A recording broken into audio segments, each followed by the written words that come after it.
Chapter 2 Unveiled. I love that there's no ad. That's really nice. After you get done, there's no ad for a little bit. That's really, really nice. Also, I'm not drunk. I would think I was drunk when I filmed the last one of this, but unfortunately, not today. I wish I was, but I'm not. There's a bunch of alcohol right there, too. I just can't drink it because I have things to do. Uh, but yeah, let's get into this. So, the bride, Kate O'Malley, vanishing on the day of her wedding. That's right, the moment came for her to walk down the aisle and she was nowhere to be found. Sounds like a lot of people at the wedding probably preferred it that way. A lot of people at the wedding were assholes. Can't blame them for thinking that, though. A bride running off on her wedding wouldn't be the first time that happened. That's not what happened here. And how did you know that? Because I knew Kate. Right. Alright. This is so dramatic. This is kind of like a murder mystery, which is like it's different than just straight up horror, which is why I probably am more. I can play it more because I tried. It Lives in the Woods. I can't do that shit. Sterling Manor. You stand in the lavish hall. Guests smell about the room, uneasily murmuring to one another. It's been almost 30 minutes. There's still no sign of Kate. Kate's brother Flynn stands next to you, brow furrowed. I don't like this. Something's wrong. Definitely, Kate can be a little flaky, but she would never miss her own wedding. You saw her last night, right? How was she?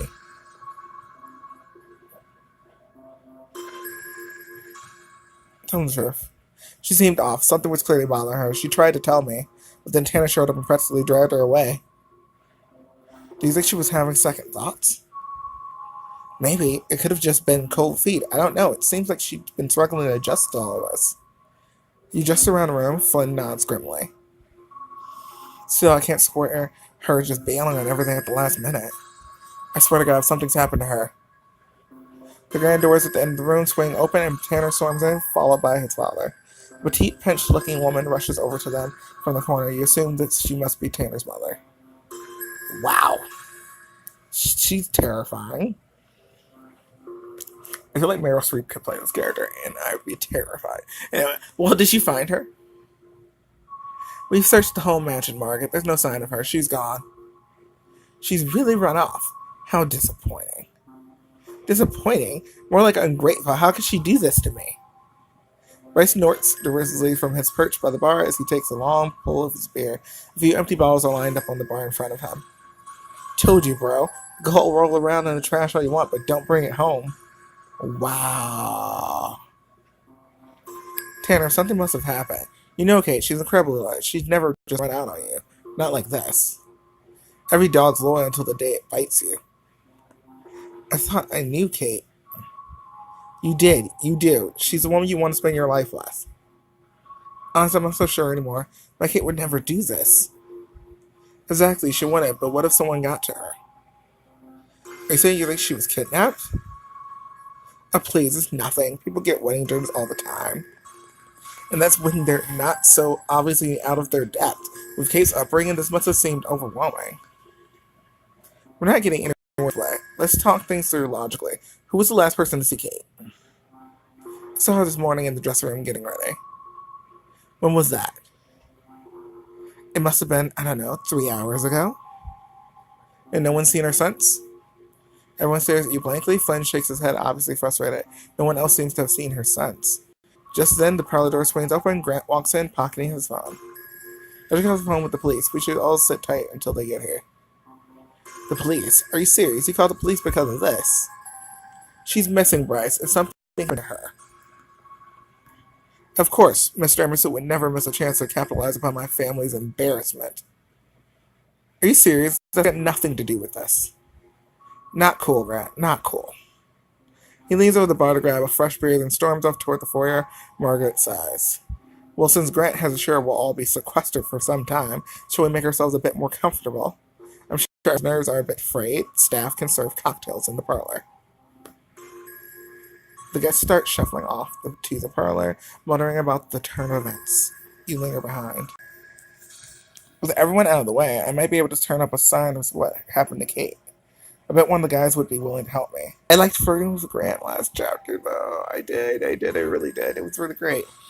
He's awesome. He's cute, and he's rich. But I like being rich. I need to learn more about Flood to see if I want to be with Flood. That's going for it. I need cute and rich. What am I saying? I need cute and rich. Just saying. Just saying. You slide over towards Flynn, leaning in so he'll hear your low whisper. I was thinking maybe we could let them enjoy the morning cocktail while we look around the house for any sign of Kate. How'd you know I was going to say ask that? What's that saying? Great minds think alike? I don't know about you, but I've almost thought of myself as pretty damn great. I've always thought myself as pretty damn great. And modest, too. Modesty's overrated. The two of you wait until the Sterlings are distracted, sneak off to the dressing room, the last place Kate was seen. This must be her purse. But her phone's gone. She left her wallet, her driver's license, everything? Who runs off without that?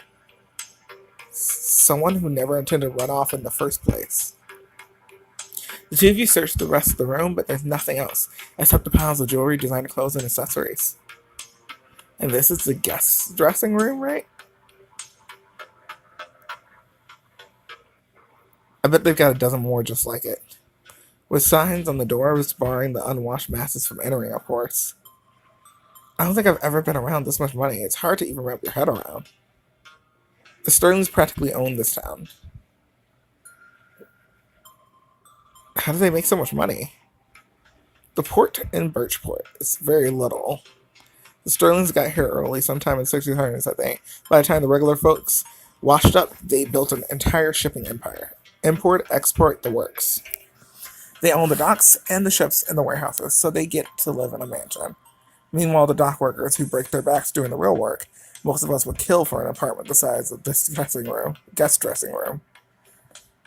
That's capitalism, right? Capitalism is just a $10 word for screw everyone but us. Bitch. I like him. I like him. The two of you take a one more tour of the room, and my watch is buzzing. Why? Oh, I just hit 6,000 steps. Yay. I'm like walking while I read. I don't think we're going to find much else here. Yeah, we should move on. The two of you step out into the mansion's foyer. I don't even know where else to look. Pro tip, misinvestigative reporter, if you're looking for dirt on someone, start with their trash. What? Flynn leans into a trash can at the base of the stairs and pulls something out. He frowns and holds it up to you. Oh no. Wait, who throws away their phone? Okay, yeah, that's what it is. You phone. Kate? Maybe she just stood on her way out. No, hers had a bunch of stickers on it and a kitty charm. I think it's. I don't know whose it is.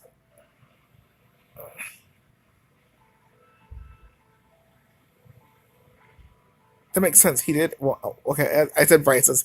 That makes sense. He did waddle this way after his little show in the reception room. But what would Bryce throw his phone away? Besides the fact that he has enough pocket change to buy a new one for every day of the week, made or something on it, he doesn't want the cops to see. Dude got seriously pissed about them coming around after all. You don't think he had something to do with Kate? Temper like that, I'm sure he had something to do with something. Just then, a door at the end of the foyer swings open and Bryce leans out.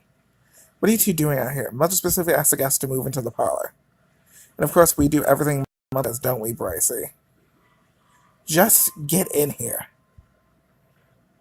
You follow Bryce into the parlor, where all the guests are milling about with drinks chattering anxiously. The Sterlings stand at the end of the room. You and Flynn find a spot next to Grant. Check, you're back. I don't suppose you've heard from Kate. I wish. Pierce checks his phone and nods. I think we can expect the police to arrive any minute. Good. We'll need them to ascertain whether anything valuable has been misplaced. Seriously. Mother, I hardly think Kate's capable of that. Really? I'd assume someone's her back right now is her way around a pawn shop. That's enough. One more word about my sister and you'll regret it. Ooh, feeling feisty, jailbird? Care to add an assault charge today? I'm sure that will help your family's cause. Flynn clenches his fist at his side, seething. Ooh, Flynn, don't do it. Bryce starts to turn away. Then at the last second, he swings around to sucker punch Flynn in the face. Flynn settles back, stunned. What the? Oh, it is on. He lunges for plowing into Bryce's gut with a shoulder. The two tumble to the floor, sending chairs flying. Break it up. You jump between the two men. Guys, there's no need for this. Everyone's tense, but Bryce's elbow catches you right on the temple. Ha! What the hell, Bryce? Cool down. Son of this asshole. Does she dare talk to him like that? Grant rushes in, pinning Bryce's arms behind his back and dragging him away from Flynn. Let go of me. I almost had him. Sheriff, what you mean is you almost had my fist down your throat. Just before Bryce wrestles himself free, the door swings open and three police officers walk in. Flynn takes a step back, obviously skittish. Bryce clears his throat and brushes himself off as though nothing happened. One of the cops, a heavy-set middle-aged man, steps forward. All right, folks, everybody calm down. We're going to take care of everything from here on out. I'm Chief Tommy Walsh. These are my deputies, Jeff Duffy and Naomi Silverhawk. Jeff Duffy's cute. Oh my gosh. Your deputies are on fire. Oh man. Naomi's looking like a pussycat doll. I'm like, okay, Nicole Scourger comes through. Pierce steps forward, smiling ingratiatingly, and claps a hand on Tommy's shoulder. Good to see you, Tommy. Thanks for coming by. No problem, Pierce. Anything for my old pal sister. What do drama here? It seems our bride caught a case of last-minute jitters. Nothing to be alarmed about. Jitters, please. She's bounced harder than the checks her family writes. Do you have any evidence to indicate that? A note or a text, a prior pattern of behavior? No, she didn't leave anything like that. As far as I know, she was excited about the wedding. We were happy. Then why do you think she would run away? Duffy, did I say you could ask questions? No, sir. Then keep your mouth shut. Yes, sir. Pierce leans in, speaking to the police chief in a convincing tone. This really is a molehill, Tommy. I'm sure Kate will turn up. There's no need to draw any more attention to her regrettable behavior. Understood, Pierce. We'll just head out and let these lovely folks enjoy their cocktails. Are you seriously? You're just going to leave? Kate could be in trouble. Flynn's right. I tried to convince...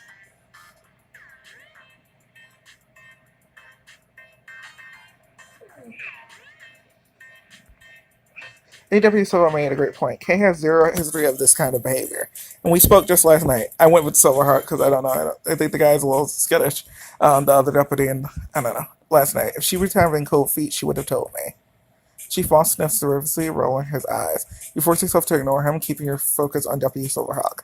I'm really worried about her. Something must have happened. That does sound suspicious. With all due respect, Chief Moss, we should at least look around and talk to guests. Tommy glares at her. What I mean to say is, I'm sure you agree the stirrings of all people deserve our best work. Of course they do. In this instance, I think that means ruling out foul play. Chief Moss sighs, rubbing at the bridge of his nose. What do you think, Pierce? Might be nice to set everyone's minds at ease? Pierce glances at Margaret. She gives a tiny, clipped nod. I'm sure our guests would be more comfortable knowing exactly what happened and what didn't. And of course, if you're already searching the house, I'm sure you won't mind helping me ensure that nothing of value was hence disappeared along with our runaway bride. Good point, Margaret. To think you were ready to call Kate your daughter. What a joke. I don't see anything remotely funny about the situation. She turns on her heel and glides away icily. Can we kill them? Like all of them? Can they be the ones who die off the four bodies, please? I suppose you better get started. You heard the man. Move. Walsh, Silverhawk, and Duffy fan out and begin to look around, questioning guests. Once they're gone, Flynn practically collapses onto a nearby sofa, rubbing his jaw with a wince. You sit next to him. You're hurt. It's a nothing. I say you should see the other guy, but I wouldn't want to subject you to that again. I'm gonna give him some ice. You don't need to do that. It'll heal. Eventually, sure, but I have this weird thing. I prefer faces when they're not a mass of gross purple peas with bruises. You fill a napkin with ice from one of the champagne buckets in the reception area. Here, let me. He whizzes you press the ice to his face, then relaxes slightly as it numbs some of his pain. Alright, maybe you're right. I do manage that occasionally. So he reaches his hand up to take the ice from you. His fingers graze yours, and he holds them there a second, looking into your eyes before you finally pull your hand away.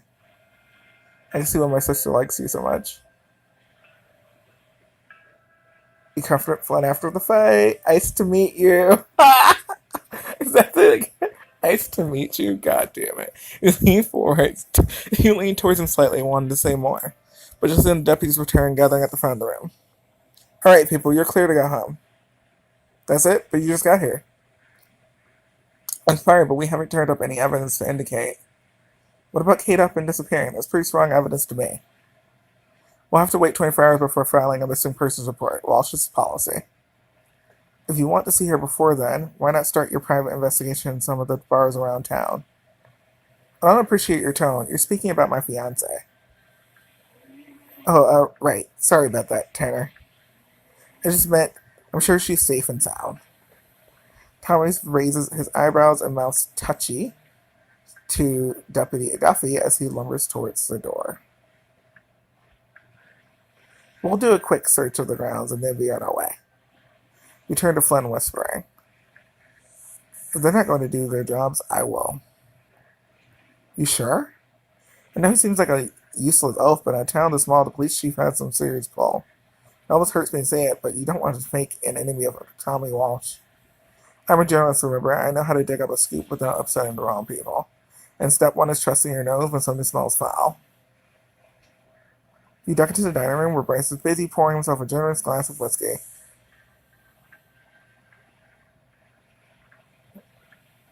Oh, God. We're going straight after Bryce. Bryce. I kind of want to just hit him with the hardball. When was the last time you saw Kate? I'm sorry, have we met? I'm Kate's friend from College Jack. Can you tell me when you last saw her, Bryce? I don't know. This morning I wasn't exactly expected to have to report on her whereabouts later. I remember seeing her, though. After all, it's not that often you can practically smell a hangover from 10 yards. A real class act, that Kate, am I right? Your fly is down, your breath smells like salami, and you've got cocktail sauce all over your stomach. Bryce puffs up his chest, obviously searching for a comeback. When he can't think of one, he sniffs at you, grabs his whiskey, and stalks off. That wasn't very informative. You notice Pierce Sterling, a glass in hand, serving the room from a spot in the corner. You approach him. Mr. Sterling, you must be so worried about Tanner. Tanner will be fine. Sterling men don't let themselves get bogged down in emotional twaddle. Though I'm not sure we've met. You're our Kate's best friend from college, Jack. I take it you have no idea where your dear friend is today? Of course not. If I did, I would have said something. I was actually hoping you could fill in the picture for me. Well, then I'm sorry to disappoint you. Last I heard, she was planning to follow through on her promise to marry my son. Now she's gone. Of course, I told Tanner this ludicrous fairy tale of his would never work, but my son isn't always practical. Practical? What that's supposed to mean? I'm sure your friend Kate has many qualities to recommend her to her. Tanner must have seen something in her after all. But to swim in the waters we stir and swim in, to usher this family into the next generation, takes the right upbringing.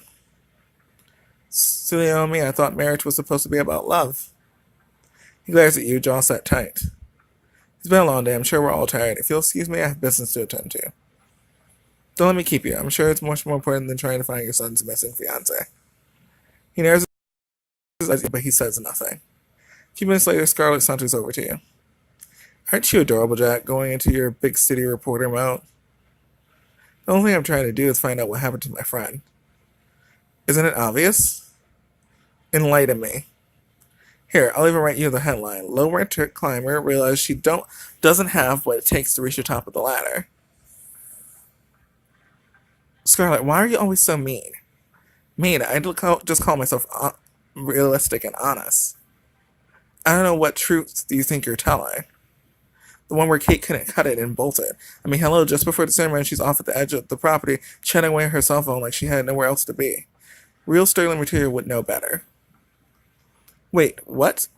Where was she? Did you talk to her? Over by the woods. And no, I didn't talk to her. She acted like I wasn't even there. Like whatever she was talking about was so much more important than her maid of honor. Did she seem upset or scared? I just told you she seemed like she was ignoring me. Why would I wait around like some kick dog after that? Why did you say something about this earlier? Maybe because nothing happened? Kate's just trying to get attention. I, for one, am not going to play into her little drama queen game. I believe you. This could be a lead. He ran outside just as Deputy Silverhawk was getting her to her squad car. The other officers seemed to have already left. Wait, Deputy, I've been investigating and... You've been investigating? I'm a reporter and Kate's best friend. Honestly, I think I have a lead. Please say you'll look into it. Chief Walsh's in his infinite wisdom has decided that we should, how did he put it, steer clear of this pile of... Let's pretend he finished that sentence with manure. But you'll hear me out, right? She sighs, glancing over her shoulder down the drive. Fine, but be quick. I'm really not supposed to be here anymore. I just found out Kate was talking on her cell phone right before the wedding. I'm sorry, how's that a lead? She was all the way out there, right at the edge of the woods. We're talking minutes before the ceremony was supposed to start. You point out the spot Scarlett mentioned. I dare you tell me that doesn't seem strange. Well, it's certainly unexpected. Did you search the area? Maybe she left something behind? No, we stuck much nearer to the main property. But I'm really not sure what you think we'll find, and Walsh expects me back at the station.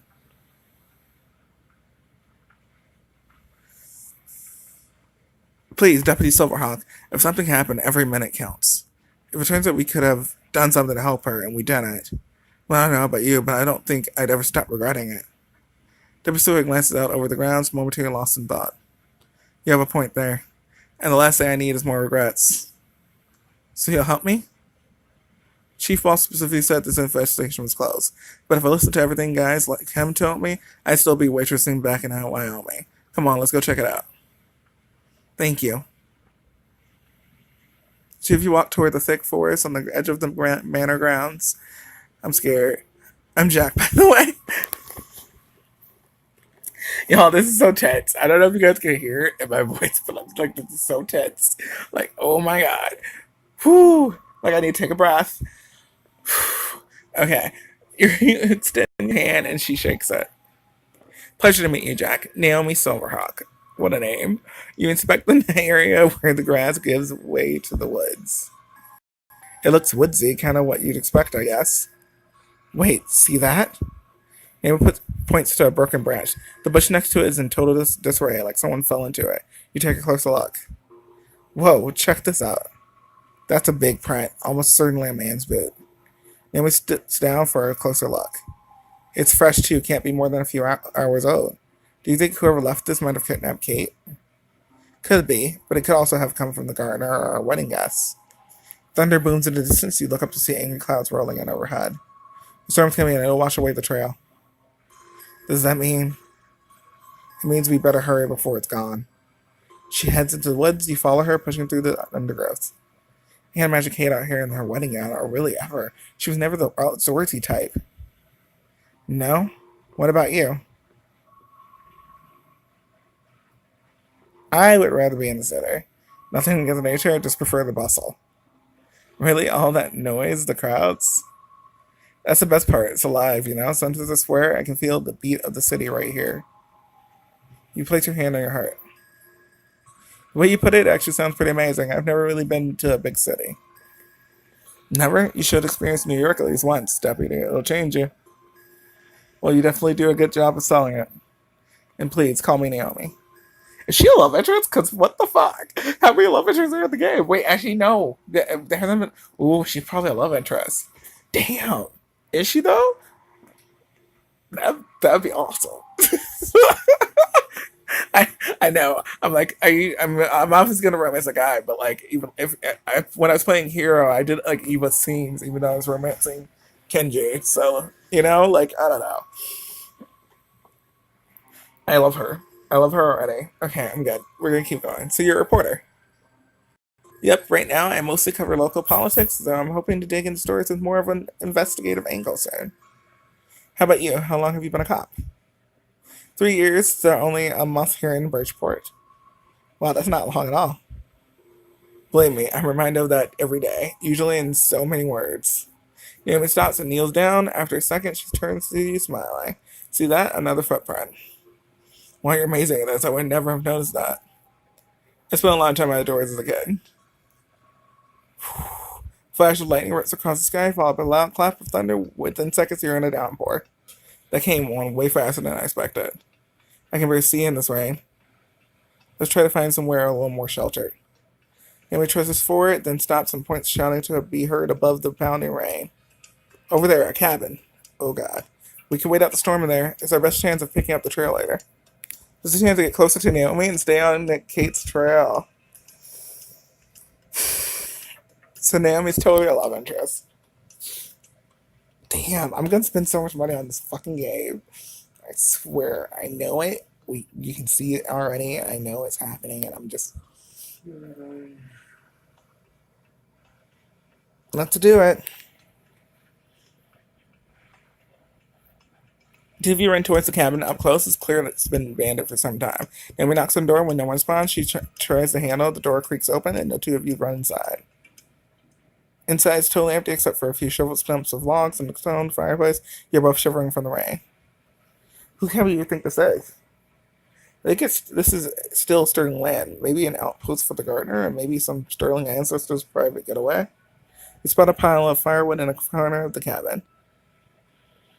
I think the wood's dry, and there's some old newspapers here that we could use as kindling. How funny. They're using my newspaper for kindling. What are the odds? We work together to get the fire started. Soon it crackles to life.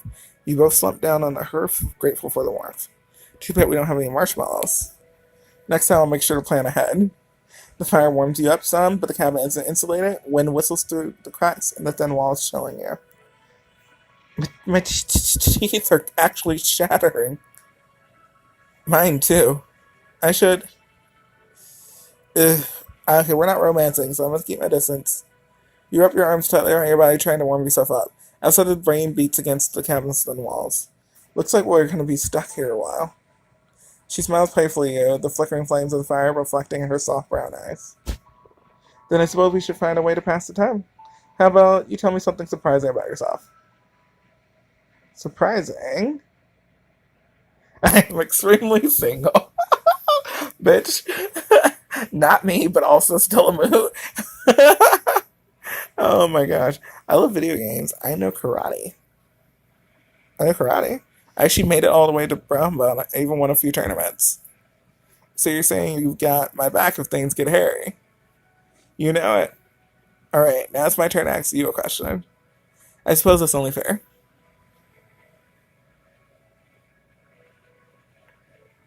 How do I know whether you miss your life back home? Desperately. Why'd you come here then? Honestly, I was just burned out back there. I've seen some things. I want to get away from all that. I'm sorry, Naomi. Not your fault. But now it looks like all I did was trade my own drama for the Sterlings. Better as a spectator, though, am I right? Oh, definitely. The fire has started to die down, and Naomi shivers next to you. I'm not trying to be all another log on the fire. Oh, thank God. I was worried we ran out. At that point, we just start prying up floorboards. You keep it friendly with Naomi and the cabin. Cabin friendly. The two of you laugh, holding your hands up to the leaping fire. Soon you can hear the rain die down to a drizzle. I want her to be my best friend. That's where I'm at. Y'all know I'm gay. So, but sometimes I play my characters as bi. But yeah, Jack's gay. Yeah, for sure. We should probably keep looking for Kate. Of course. The two of you douse the fire and head for the door. Just before you leave, Naomi stops short. What is it? Look over here. Something's been carved into the wall. She steps closer, pulling out her phone to snap a photo. Oh my god, something from Russia. Is that Russia? I suppose that means you can read it. I wish I took Spanish. More evidence. But the students aren't Russian, are they? Not as far as I know. So who carved this and why? I have no idea. For all we know, it has nothing to do with Kate's disappearance. The last of the rain clears off, and with one last glance at the strange carving, the two of you head back into the woods. I think we lost the trail. You might be right. Hold on, there's something out placed down there. Naomi jogs toward a steep, muddy hillside. Be careful. Please, watch and learn. She slides down it, almost gliding, with an effortless athleticism. You hurry after her, but you can't match her grace. Luckily, she's waiting at the bottom to catch you. Okay, why did we opt for the Tough Mudder obstacle course? Do you smell that? It's exhaust. And those look like tire tracks. She kneels down next to two deep, fresh treads in the mud. These are fresh. They can't have been here longer than an hour. Now wait, what is that? You point past her, past the tracks. Oh my god, it's... You rush past her to where you spot a scrap of white tall, the peach furrowed as its edge stained with mud. Kate's wedding veil.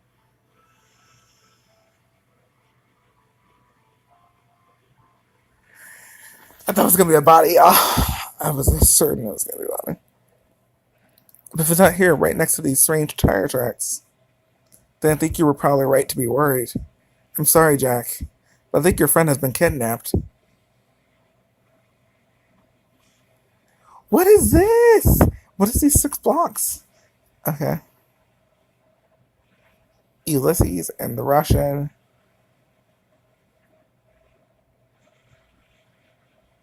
You've collected 4 total clues. Okay.